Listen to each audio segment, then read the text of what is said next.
How do we use the exact same word to describe a shredded collarbone from a mountain bike crash and a perfectly plated Michelin star dinner? Usually, language relies on strict boundaries. A word represents one specific idea, or maybe a few related ones, so we can accurately understand each other. But there is a specific slang term that blatantly ignores these rules. People use it to label terrifying 50-foot ocean swells, grotesque garbage disposal clogs, and high-end runway fashion. It can mean excellent. It can mean disgusting. It can mean highly dangerous. The fact that a single word can represent the splendid, the gross, and the terrifying simultaneously suggests a hidden logic. This isn't a linguistic mistake. It's a way to categorize the world that we're only beginning to define. We are talking about the word gnarly. The word first broke the rules of English in 1960s California surf culture. It began as a literal description derived from the word gnarled, the twisted, rough, and knotty texture of old tree roots. Surfers took that physical description of rough wood and applied it to unpredictable, dangerous ocean conditions. A gnarly wave was a wave that could kill you. In the 1980s, the term moved from the water to the street. Emerging subcultures like skateboarding hijacked the word to describe high-risk tricks on concrete. Within these groups, the definition shifted. If you successfully navigated a terrifying stunt on a BMX bike, the danger itself became the appeal. You took a difficult experience and reclaimed it as a point of pride. By the time the word spread to academic environments like UCLA, it had effectively split.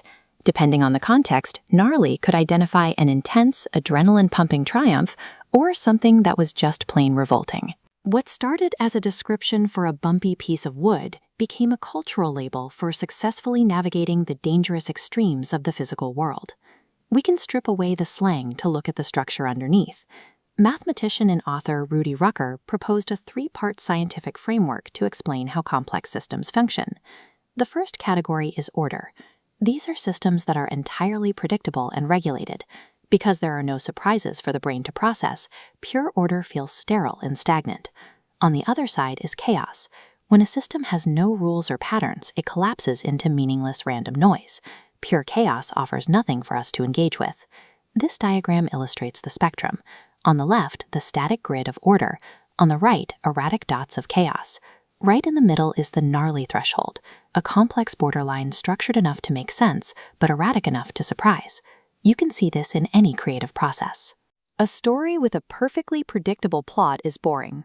A story where events happen at random is incoherent. Success happens in that middle ground, where the narrative is challenging and unpredictable. Identifying this borderline changes how we evaluate the systems around us. It offers a framework for locating the transition point, where a process becomes complex enough to be interesting, but structured enough to be understood. We see this exact logic applied in the modern day through Alice Long-Yu Gao's song Gnarly. Gao used the word because it applies to everything while committing to nothing. In her view, the word's inherent contradictions make it a necessary tool to describe the state of modern society. This is the core of the hyperpop genre. It uses sensory excess and extreme artificiality to reflect the absurdity of digital culture. It takes the overwhelming noise of late-stage capitalism and plays it back to us at full volume. The song's deliberate lack of a singular meaning parallels the unpredictable, algorithm-driven reality of the internet age. It's music that acknowledges the machine we interact with every day.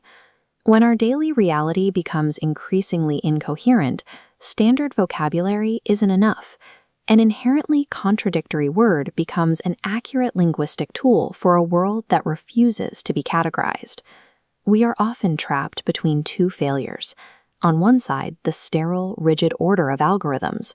On the other, the terrifying, random chaos of global events. Trying to force total order on your environment strips away the complexity that makes life meaningful, but completely surrendering to the chaos is just a path to burnout. The alternative is to seek out the knotty, unpredictable spaces in between. Whether you are navigating an extreme sport, a difficult creative project, or just daily survival, the goal is to ride that edge.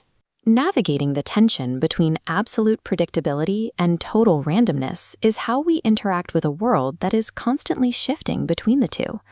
We don't find stability by avoiding the knots. We find it by learning how to write them.